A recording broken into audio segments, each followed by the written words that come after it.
नमस्कार विद्यार्थियों, आप सभी का हमारे YouTube ऑनलाइन क्लास में स्वागत।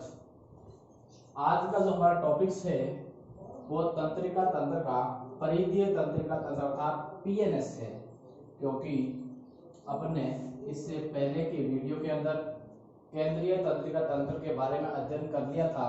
तो आज अपन पढ़ेंगे इस परिधीय तंत्रिका तंत्र के बारे में।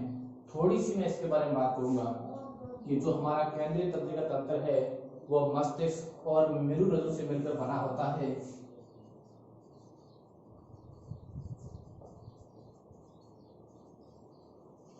तो इन दोनों के बारे में अपन ने तो अध्ययन कर लिया था।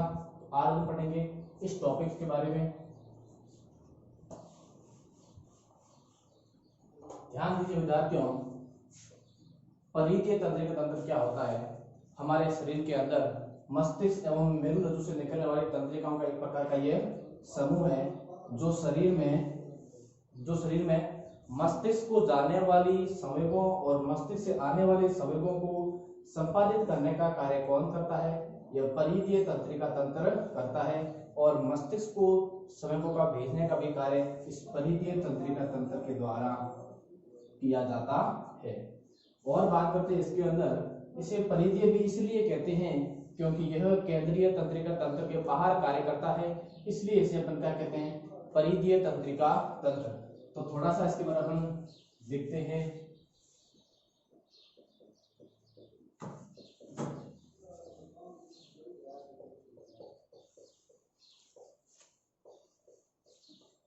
परिधीय तंत्रिका तंत्र, तंत्रिका तंत्र का दूसरा प्रकार, यह मस्तिष्क एवं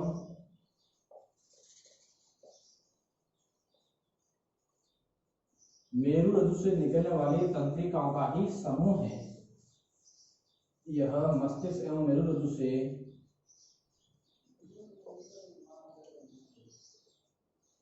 निकलने वाली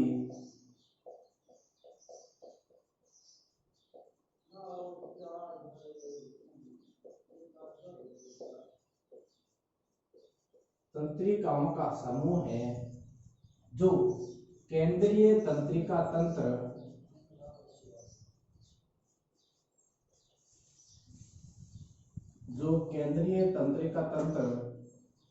को जाने वाले और आने वाले संवेगों को पहुंचाने का कार्य इसके द्वारा किया जाता है। तो केंद्रीय तंत्रिका तंत्र को जाने वाले और आने वाले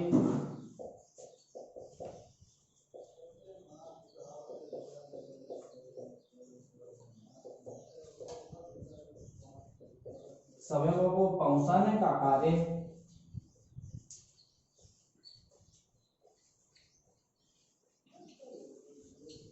संपादित किया जाता है।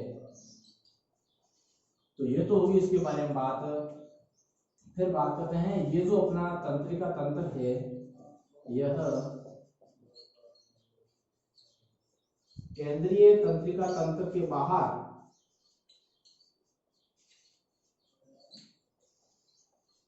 केंद्रीय तंत्रिका अर्थात मस्तिष्क और मेरुरज्जु के बाहर कार्य करता है। अतः इसे अपन क्या कहते हैं? परिधीय तंत्रिका तंत्र।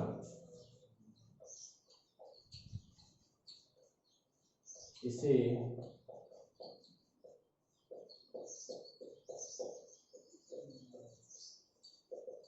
परिधीय तंत्रिका तंत्र कहते हैं। अब बात करते हैं, इस परिधीय तंत्रिका तंत्र को भी आगे दो भागों के अंदर डिवाइड किया गया है। कितने भागों के अंदर डिवाइड किया गया है? दो भागों के अंदर। तो ये हो गया अपना पीएनएस मतलब परिधीय तंत्रिका तंत्र। इसको भी आगे दो भागों के अंदर डिवाइड किया गया है, कायिक तंत्रिका तंत्र और इसका दूसरा प्रकार है स्वायत्त तंत्रिका तंत्र। ये इसके प्रकार, किसके प्रकार है? परिधीय तंत्रिका तंत्र के दो प्रकार है, कायिक तंत्रिका तंत्र और स्वायत्त तंत्रिका तंत्र। अब बात करते हैं अपन इस कायिक तंत्र के बारे में। जो कायिक हमारा कायिक तंत्रिका तंत्र है, यह शरीर के अंदर कौन सी क्रिया को संपन्न करता है और यह कौन सी क्रिया को संपन्न करता है, तो बात करते हैं पहले इसके बारे में। ध्यान दीजिए विद्यार्थियों, जो हमारा कायिक तंत्रिका तंत्र है, यह शरीर के अंदर उन क्रियाओं को संपादित करता है जो हम इच्छानुसार करते हैं। क्या करते हैं? अपनी इच्छा के अनुसार होने वाली क्रियाओं को कौन संपादित करता है? यह कायिक तंत्रिका तंत्र। और यह तंत्र अपने शरीर के अन्य सी क्रियाएं जिस पर अपना कोई मतलब यूं अपने इच्छा के अनुसार नहीं होती है, उन क्रियाओं को कौन संपन्न करता है? स्वायत्त तंत्रिका तंत्र। जैसे हार्ट हो गया, फेफड़ा हो गया, जो शरीर की ग्रंथियां, उसको कौन नियंत्रित करता है? ये स्वायत्त तंत्रिका तंत्र नियंत्रित करता है। तो बात करते हैं इसके कायिक तंत्रिका तंत्र के बारे में। यह तंत्र शरीर में उन क्रियाओं को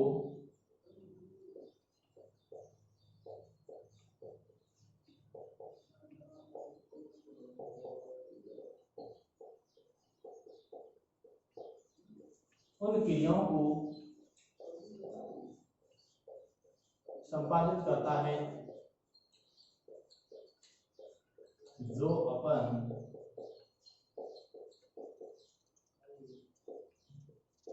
इच्छानुसार करते हैं। अर्थात अपनी इच्छा के अनुसार होने वाली क्रियाओं को जो हमारा कायिक तंत्रिका तंत्र है, ये उसको नियंत्रित करता है।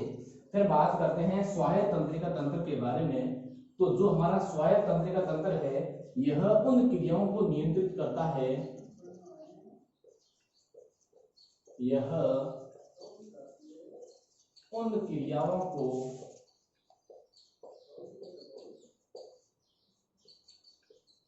नियंत्रित करता है जो स्वतः ही होती है, जो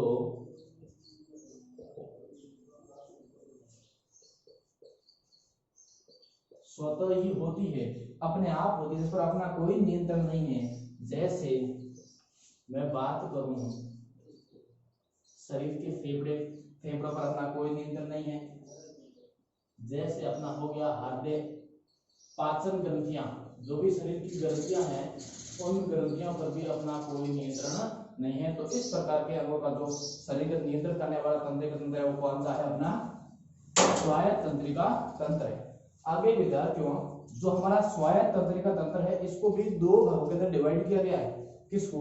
इस स्वायत्त तंत्रिका तंत्र को भी दो भागों के अंदर बांटा गया है, और वह भाग है अनुकंपी और परानुकंपी।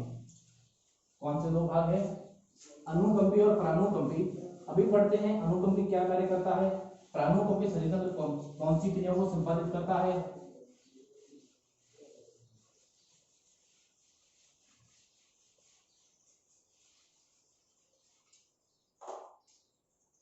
तो ये हो गया अपना स्वायत्त तंत्रिका तंत्र। कितने भागों में बांटा गया है? दो भागों के अंदर बांटा गया है, जिसमें पहला है अपना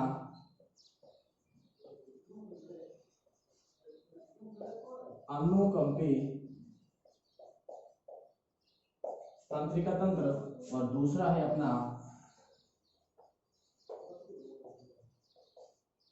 परानुकंपी तंत्रिका तंत्र। ठीक है, तो पहले विद्यार्थी अपन बात करते हैं इस अनुकंपी तंत्रिका तंत्र के बारे में।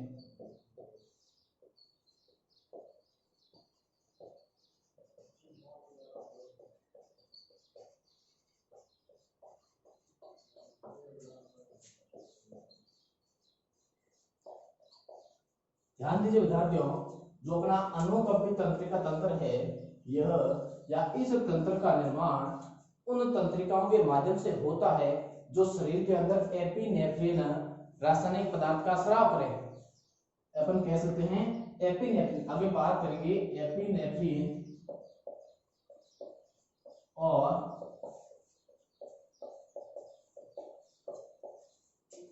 नॉरएपिनेफ्रिन। यह दो प्रकार के न्यूरोट्रांसमीटर है जो तंत्रिकाओं को सक्रिय करने का कार्य करते हैं।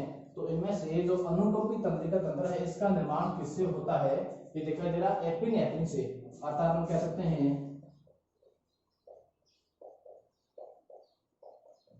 इसका निर्माण उन तंत्रिकाओं से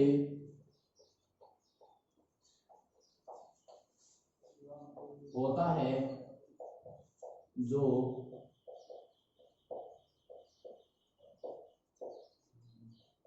एपिनेफ्रिन नामक पदार्थ का स्राव करती है।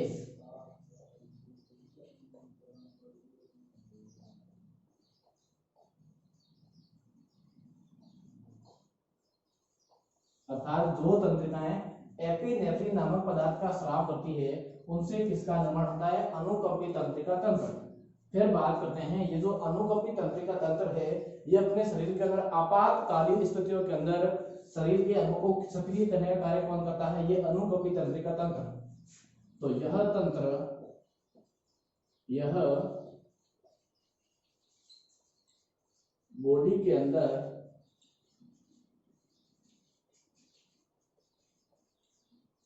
आपातकालीन परिस्थितियों में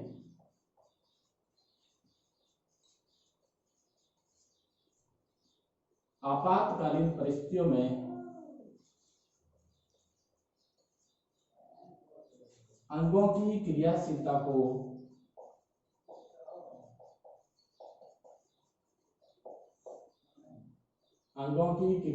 को बढ़ाता है। जैसे आपातकालीन परिस्थितियों के अंदर क्या होता है? एग्जाम्पल, हृदय गति का बढ़ना और अपने शरीर की जो बीपी है, ब्लड प्रेशर है, उसका भी हाई होना। तो ब्लड प्रेशर का या बीपी का बढ़ना, कई बार आपने देखा होगा उनको डर लगता है तो जो अपने शरीर के जो रोग्स है ये भी खड़े हो जाते हैं। जो पुतलियों का आकार, आंखों की जो पुतलियों हैं उसका आकार भी बढ़ जाता है। तो आकार बढ़ाना, श्वसन क्रिया को तेज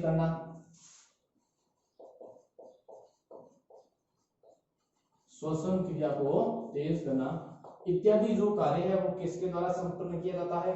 जो अपना अनुकंपी तंत्रिका तंत्र है उसके द्वारा संपन्न किया जाता है। फिर आगे बात करते हैं, लेकिन ये शरीर के अंदर एक ऐसी क्रिया है जो उसको घटाता है। वो कौन सी क्रिया है? शरीर के अंदर डाइजेशन, मतलब पाचन और शरीर की जो लार ग्रंथियां हैं उसकी क्रिया को ये घटाने का कार्य करता है, बाकी वाली क्रियाओं को बढ़ाने का कार्य करता है। लेकिन यह पाचन एवं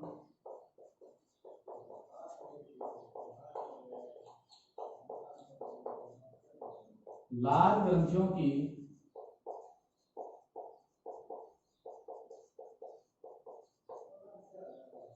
क्रियाशीलता को घटाता है। कौन सा तंत्रिका तंत्र? अनुकंपी तंत्रिका तंत्र। अब अपना दूसरा प्रकार है परानुकंपी तंत्रिका तंत्र। इसके बारे में बात करते हैं कि यह शरीर के अंदर क्या कार्य करता है।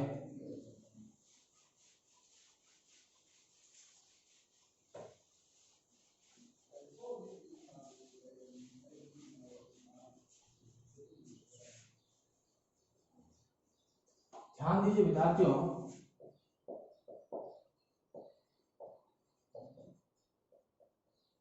ये जो परानुकंपी तंत्रिका तंत्र है इसका जो निर्माण है वो शरीर की उस तंत्रिकाओं के द्वारा होता है जो किसका स्राव करे? इस नॉर एपिनेफ्रिन पदार्थ का स्राव करता था। इसका निर्माण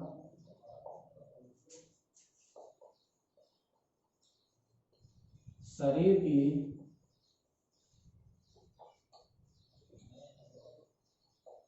उन तंत्रिकाओं से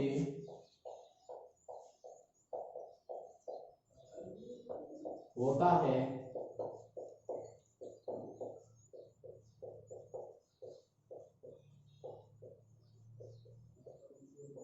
जो नॉर एपिनेफ्रिन, कौन सा पदार्थ है? नॉर एपिनेफ्रिन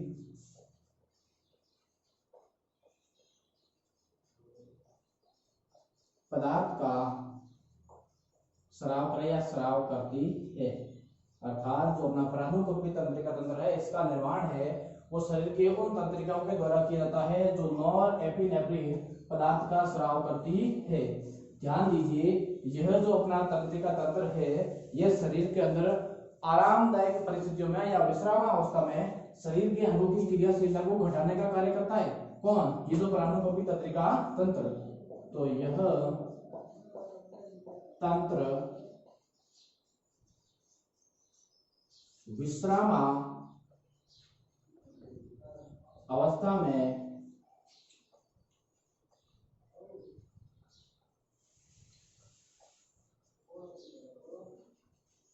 शरीर के अंगों की क्रियाशीलता को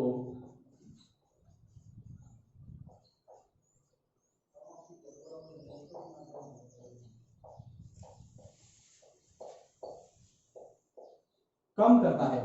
जैसे देखिए, हृदय गति व ब्लड प्रेशर को कम करना,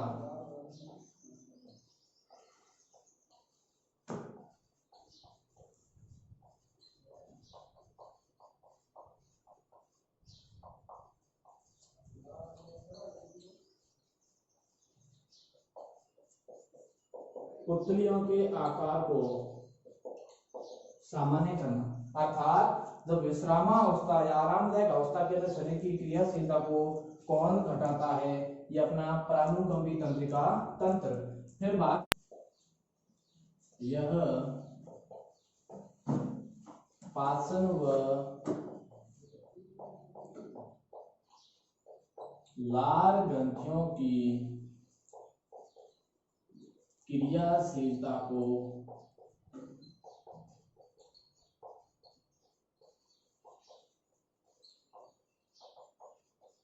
बढ़ाता है। अर्थात जो अनुकंपी तंत्रिका तंत्र है वो तो इनकी सक्रियता को करता है कम, लेकिन जो अपना प्राणुकंपी तंत्रिका तंत्र है वो इनकी क्रियाशीलता को बढ़ाने का कार्य करता है। तो विद्यार्थियों, ये अपना तंत्रिका तंत्र का टॉपिक हुआ पूरा। अब थोड़ा सा अपन पढ़ेंगे तंत्रिका सेल के बारे में, तंत्रिका कोशिका के बारे में। जो तंत्रिका तंत्र की संरचनात्मक और क्रियात्मक इकाई मानी जाती है, वह शरीर से उत्तेजनाओं को या संवेगों को किस प्रकार आगे ट्रांसफर करती है, तो वो अपन इसके बारे में पढ़ेंगे। पहले मैं इसका थोड़ा डायग्राम बना दूं। तो विद्यार्थियों, अपन पढ़ते हैं इस तंत्रिका कोशिका के बारे में। यह तंत्रिका कोशिका, जिसे अपन तंत्रिका तंत्र की संरचनात्मक और क्रियात्मक इकाई कहते हैं। तो इकाई क्यों कहते हैं, ये भी इसके अंदर पढ़ेंगे अपन। सबसे पहले बात करते हैं, यह तंत्रिका कोशिका शरीर की सबसे लंबी कोशिका है। शरीर की सबसे लंबी कोशिका है। तंत्रिका कोशिका न्यूरॉन सेल शरीर की सबसे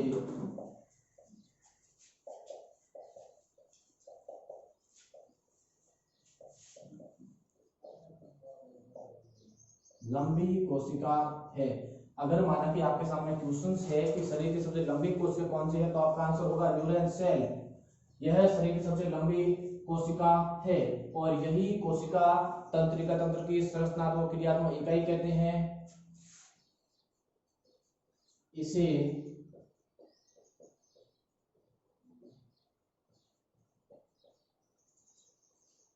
तंत्रिका तंत्र की संरचनात्मक व क्रियात्मक इकाई कहते हैं। इस तंत्रिका कोशिका को बना नर्वस सिस्टम की संरचनात्मक व क्रियात्मक इकाई कहते हैं, क्योंकि यही तंत्रिका कोशिका शरीर से बाह्य उद्दीपनों व शरीर के आंतरिक उद्दीपनों को एक्सेप्ट करके, ग्रहण करके केंद्रीय तंत्रिका तंत्र तक पहुंचाती है और उनको वहां से वापस लाके शरीर के अंगों को कार्य संपादित करने का कार्य किसके द्वारा किया जाता है? इस तंत्रिका तंत्र के द्वारा किया जाता है। इस अगर बात करूं इसकी संख्या की, तो इसकी संख्या है वो अपने शरीर में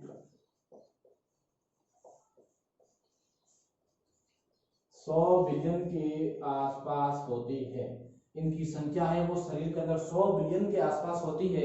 ध्यान दीजिए विद्यार्थियों, इस तंत्रिका तंत्र के अंदर सेल डिवीजन कोशिका विभाजन की क्षमता बिल्कुल नहीं पाई जाती है और इस तंत्रिका कोशिका के अंदर पुनरुद्भवन की भी क्षमता नहीं पाई जाती है। पुनरुद्भवन का मतलब है शरीर का अंग वो नष्ट होने के बाद दोबारा उसकी उत्पत्ति। जैसे माना कि आपने कई बार देखा होगा कि जो सिपकली है उसका कई बार आपने पैर काट दिया होगा, लेकिन पैर काटने के कुछ दिनों के पश्चात उसका पैर है वो वापस दोबारा आ जाता है, तो वो अपनी पुनरुद्भवन की क्षमता।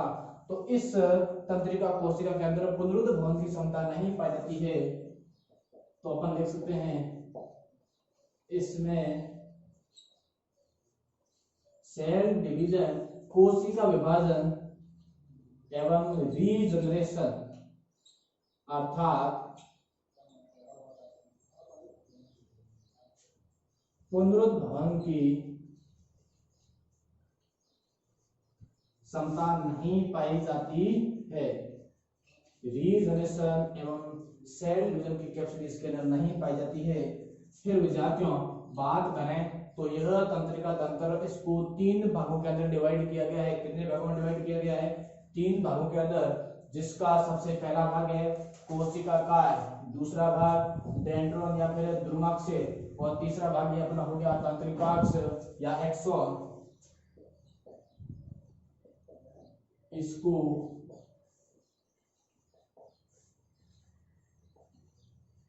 तीन भागों में विभाजित किया है। कौन कौन सा? पहला भाग है अपना सेल बॉडी कोशिका काय,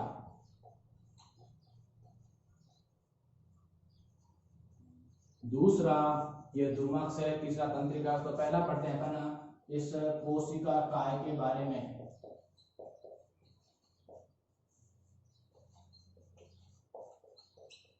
ध्यान दीजिए विद्यार्थियों, जो ये आपको दिखाई दे रहा है ये भाग क्या कहलाता है?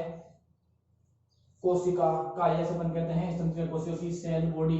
ये जो आपको बीच का दिखाई दे रहा है भाग, यह क्या कहलाता है? कोशिका काय। और इस कोशिका काय को अपन साइटोन भी कहते हैं। क्या कहते हैं? साइटोन। तो इसे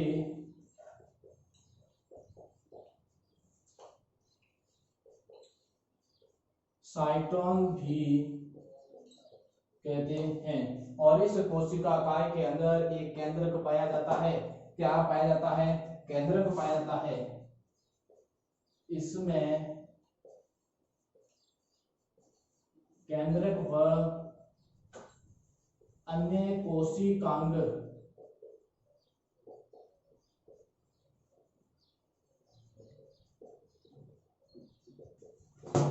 पाए जाते हैं। ये जो साइटोप्लाज्म दिख रहा है इसके अंदर कोशिकांग भी पाए जाते हैं। ध्यान दीजिए विद्यार्थियों, जो ये साइटोप्लाज्म है, इस साइटोप्लाज्म के अंदर प्रोटीन या फिर अंतःपद्रव्य जालिका से निर्मित कुछ सूक्ष्म कण पाए जाते हैं और इन कणों को अपन कहते हैं निषेल कण। क्या कहते हैं? निषेल कण कहते हैं। तो हम देख सकते हैं कि साइटोप्लाज्म में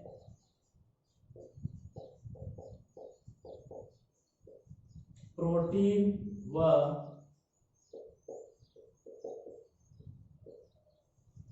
अंतःपद्रव्य जालिका, एंडोप्लाज्मिक रेटिकुलम, अंतःपद्रव्य जालिका से निर्मित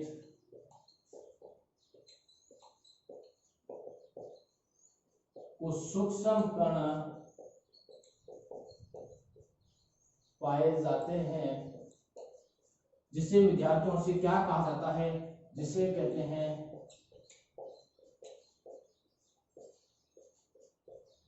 निषेल कण कहते हैं। इसके अंदर जो सूक्ष्म कण पाए जाते हैं उसे अपन निषेल कण कहते हैं। इसके आगे जो धागे संरचना पाए जाते हैं उसे अपन द्रुमाक्ष कहते हैं। तो विद्यार्थियों दूसरा इसका पॉइंट है, दूसरा भाग है वो है अपना द्रुमाक्ष। तो इसके बारे में अपन पढ़ते हैं द्रुमाक्ष के बारे में। जो विद्यार्थी इस वीडियो को अटेंड करते समय लिखते नहीं है तो वो स्क्रीनशॉट लेके बाद में भी इसको लिख सकते हैं। दूसरा भाग है इसका वो है द्रुमाक्ष। या इसे कहते हैं डेंड्रॉन।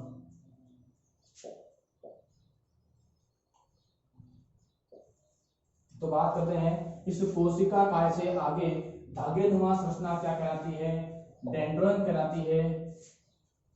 सेल बॉडी या कोशिका काय से जुड़ी हुई धागेनुमा तंतुओं की संरचना। धागेनुमा संरचना को अपन द्रुमाक्ष्य कहते हैं। क्या कहते हैं विद्यार्थियों? द्रुमाक्ष्य कहते हैं। और यह द्रुमाक्ष्य उद्दीपनों को ग्रहण करके कोशिका काय को भेजने का कार्य करता है। तो यह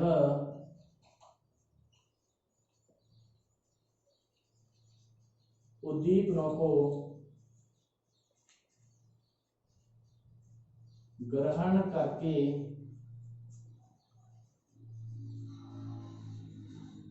सेल बॉडी अर्थात कोशिका काय को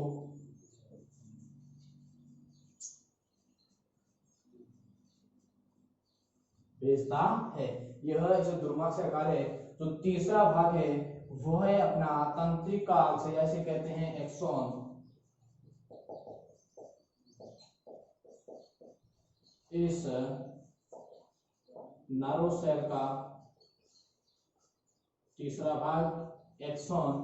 ध्यान दीजिए विद्यार्थियों, ये जो आपको दिखाई दे रहा है सेल बॉडी, कोशिका काय के आगे का भाग क्या कहलाता है? यह तंत्रिकाक्ष कहलाता है। और यह तंत्रिकाक्ष उद्दीपनों को आगे भेजने का कार्य करता है। तो यह अपना तंत्रिकाक्ष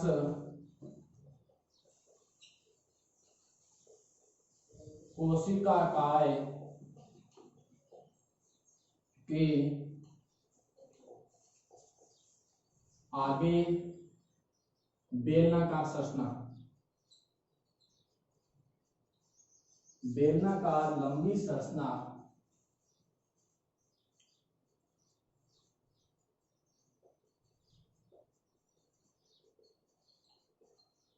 को अपन क्या कहते हैं?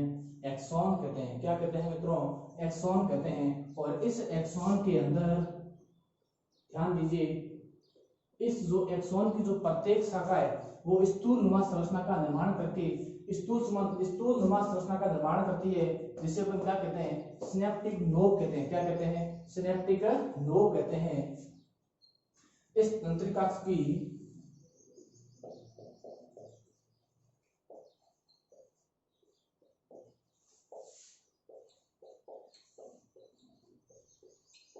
प्रत्येक शाखा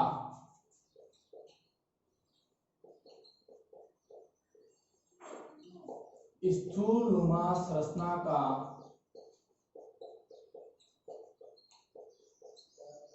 निर्माण करती है और जिसे अपन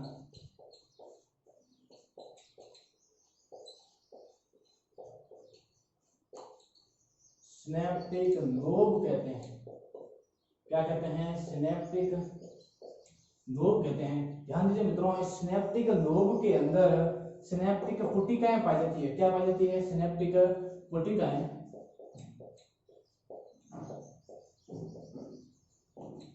सिनेप्टिक नोब में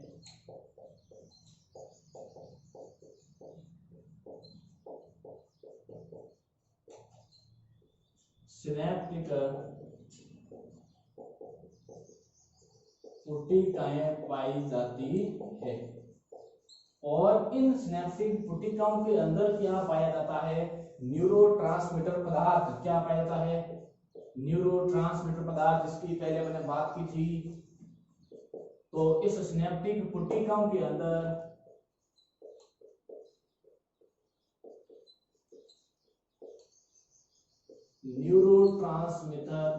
ट्रांसमीटर पदार्थ पाया जाता है। और यह न्यूरोट्रांसमीटर पदार्थ क्या कार्य करता है कि शरीर के अंदर कमजोर तंत्रिकाओं को सक्रिय करने का कार्य कौन करता है? ये अपना न्यूरोट्रांसमीटर पदार्थ, जैसे शरीर के अंदर सर्वाधिक मात्रा में पाया जाने वाला न्यूरोट्रांसमीटर पदार्थ कौन सा है? एसिटोकोलिन है, एपिनेफ्रिन है, नॉरएपिनेफ्रिन है, डोपामिन है, आर्जिनिन है। ये सभी क्या है? शरीर के अंदर पाए जाने वाले न्यूरोट्रांसमीटर। जो ध्यान दीजिए यहाँ से जो उद्दीपने आ रहे हैं वो उद्दीपन इस तंत्रिका अक्ष के अंदर आते आते कमजोर हो जाते हैं और उन कमजोर तंत्रिकाओं को मजबूत या और अधिक ऊर्जा कौन प्रदान करता है? ये अपना न्यूरोट्रांसमीटर पदार्थ, और यह कहाँ पाता है? सिनेप्टिक पुटिकाओं के अंदर। तो विद्यार्थियों, ये आज की जो सेशन आपने पढ़ी तंत्रिका के बारे में, तंत्रिका तंत्र के बारे में, तो आज का जो टॉपिक है अपना तंत्रिका तंत्र पूर्ण हो गया। थैंक्स।